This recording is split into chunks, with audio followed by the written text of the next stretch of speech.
Hi guys, welcome back to my channel. So I have not made a video in quite some time. We are actually in our first full month of homeschooling. And so far we have made several changes. I went into this thinking that I knew my son and the way that he needed to learn and what he needed, and come to find out I was wrong. I was wrong. But I feel like I have successfully found a rhythm. I found what we've needed, both of us, what we both needed, in conjunction with with my daughter, who is a year old. But I did tons of reading. I'm talking like just massive amounts of reading. I'm gonna actually link every single book I've read down below just so you can take a look at it. I'm pretty sure if you are a veteran homeschooler, you have read these books before. However, I have read them, my goodness, I have read them. I'm going to be purchasing them so that I can read them every single year before we start school because they have been such a help to me. So first of all, I have completely changed our curriculum. I started doing Discovery K-12, which is an online type of school. It's not like Florida Virtual School. There's no required hours, no required assignments. You can pretty much do as you please, or you can follow their schedule. That's what I kind of liked about it. It's free, but it just was not stimulating enough for my son. He was pretty bored with it, I'm not gonna even lie. And then I found myself having to supplement a lot of things just to kind of keep him like going and into it, and I was like, this is a waste of my time. This is not what I want. So I started researching more free curriculum online. Again, I don't want to pay for a curriculum for kindergarten. I do not think it's necessary. Maybe first grade I'll invest in a curriculum, but I don't feel like kindergarten is necessary. Not the grade itself, but purchasing curriculum for it. I don't feel like purchasing curriculum for kindergarten is necessary. So I did happen to find an online curriculum that was a full 36-week program. It had everything laid out for you. All you had to do was either purchase the books or go to the library. And a lot of the books I did find at the library, but I decided to purchase them because we will be using them almost all of elementary. So I went ahead and purchased them. I purchased them from thriftbooks.com, which is my new obsession, thanks to Mama Shmoo's homeschool reviews. She just got me hooked on thrift books, so thank you for that. But yeah, so the curriculum that we're going to be using, that we have been using, is called Mater Amabilis, and it is an online Catholic curriculum that I will be using.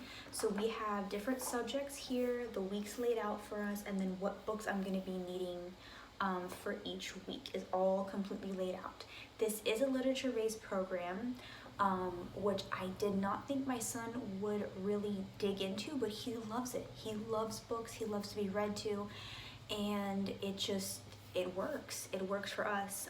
The only thing here is that math and English would be whatever program of your choice. So right now what I am doing for our math and English, if you will, is this kindergarten jumbo workbook. I did go ahead and purchase Teach Your Child to Read in 100 Easy Lessons. That should be here soon. I also purchased that from thriftbooks.com, and I will be starting that with him, but this is basically just stuff that he needs to know for kindergarten.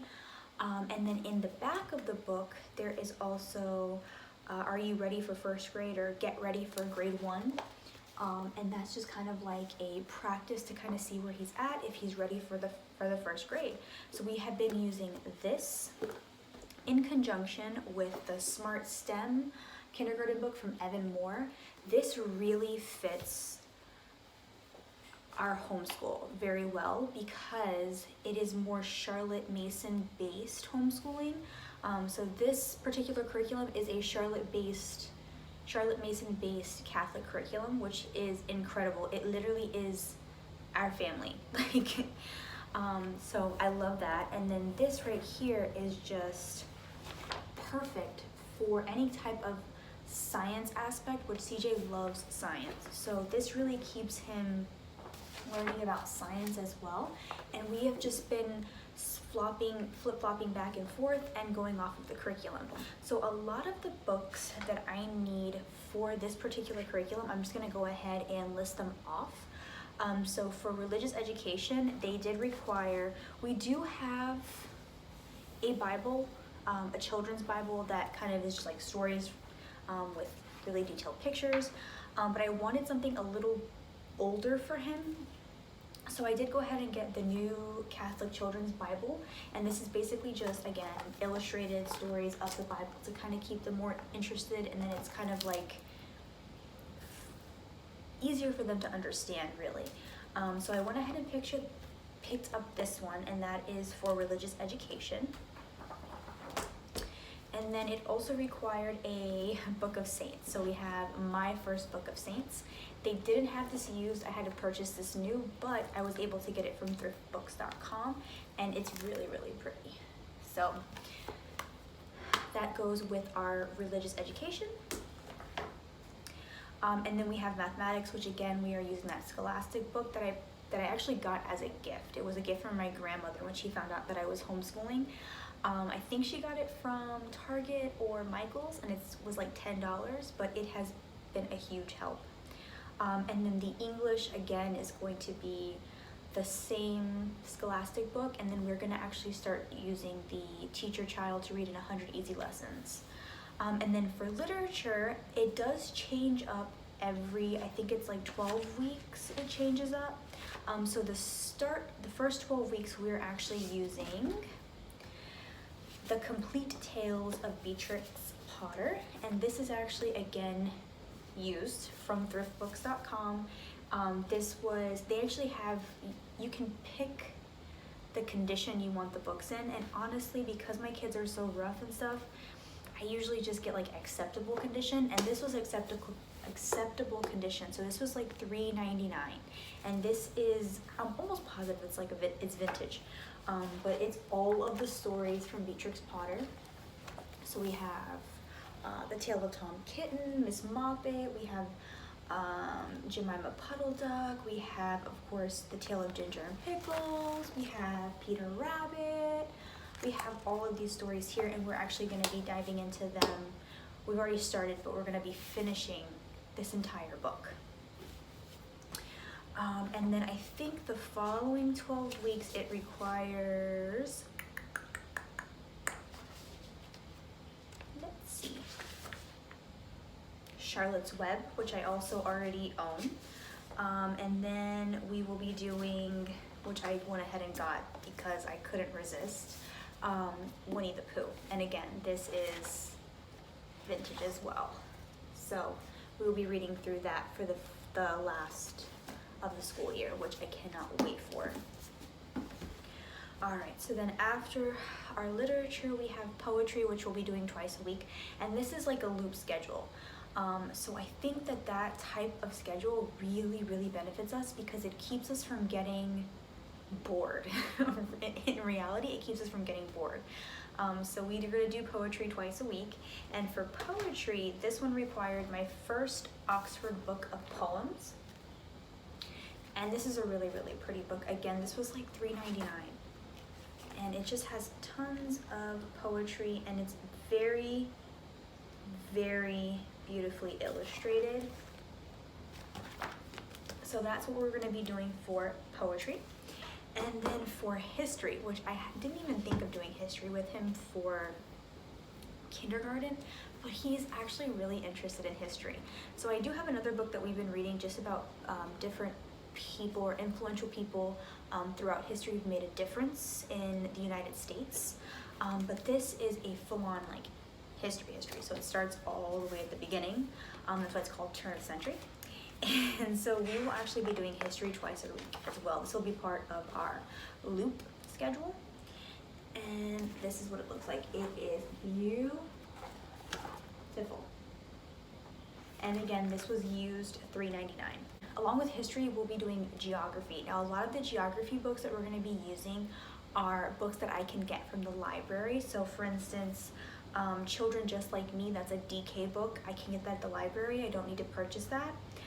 Also, I've already got how to make an apple pie and see the world. That I've already got on hold at the library for me. If you go to your library's website, see if you can actually just search the books and put them on hold, and then you go pick them up. You don't have to be standing in the library searching for all these books. So much easier that way. So a lot of them I didn't purchase primarily because I can get them from my local library and it saves me some money.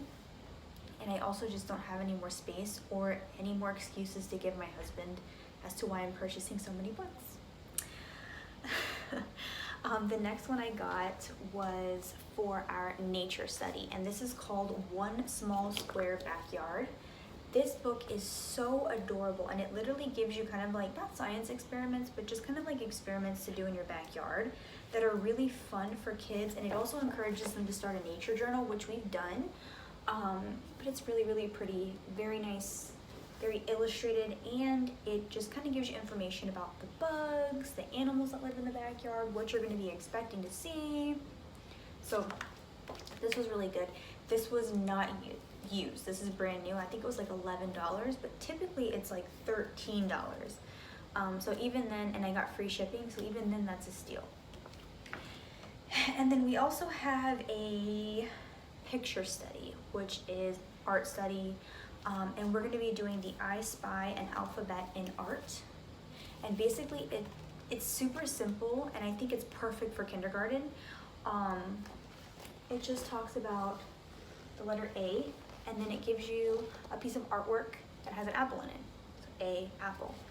And then basically what I'm going to encourage him to do is either write how this picture makes him feel, which we'll do together because he can't quite write by himself, or I'll have him maybe remake the picture, either painting or collage or maybe chalk, something that's going to, you know, kind of stimulate him and get him to really look at the picture. So that's that. And then we also have a music study. So as far as music study goes, I pretty much just am going to pick a composer, and then I'm just gonna have classical music being played throughout our homeschool day twice a week. So we'll probably have it during our poetry tea time, which is gonna be on Thursdays and Fridays. I'll probably just have it playing the whole day. We'll discuss how, you know, the music makes him feel, what instruments he felt were being used, things of that sort. I'm not gonna go into too much detail with the music study because I feel like this is a lot for kindergarten. But it also is just like really, really working for us. I've started establishing it little by little here and there, and I notice on the days that I'm just primarily doing this curriculum, our day just goes so much smoother. It really does. I don't have to think about it. All I have to really do is pull out these books and read to him. And in reality, any person that I have met who I've asked for advice on homeschooling kindergarten has told me the same thing. Read to them. Just read to them, play with them, and read to them. And honestly, like, that is the best advice that you could ever get. Just read to them. And my daughter, she loves being read to also. Usually what I do in the morning now is, instead of being cooped up in the homeschool room, we do eventually like make our way in here, which is nice. But I just move our table, our coffee table, out of the way. We put a bunch of pillows and blankets on our carpet or our rug, and we just lay and read all these books together. And I will bring out tons of little baby books for Mia to look at while I'm reading. And then CJ will write in he has a Bible journal, so we'll read the Bible and he'll write in the journal. We'll talk about his journal. But we'll just lay and read together. And honestly, it's the best time spent with these kids. So that is pretty much it for our kindergarten curriculum and the changes that we have made thus far. I know a ton of you are probably thinking, how have you already made changes? It's only been a month. But from what I hear, a lot of homeschooling moms do the same, and that is the beauty of homeschooling, is that you are not stuck doing one thing. You can change it up, and you can accommodate your child and the way that your child learns. Whole point of homeschooling, spending time with your kids, teaching them, accommodating them and their learning style, and it's just, yeah. So that is pretty much it, guys. Thank you so much for watching. If you have any questions, please feel free to leave them below, or any advice, please feel free to leave it below. Don't forget to like this video, give it a thumbs up, and subscribe if you're not already subscribed. And yeah, I will see you in my next video.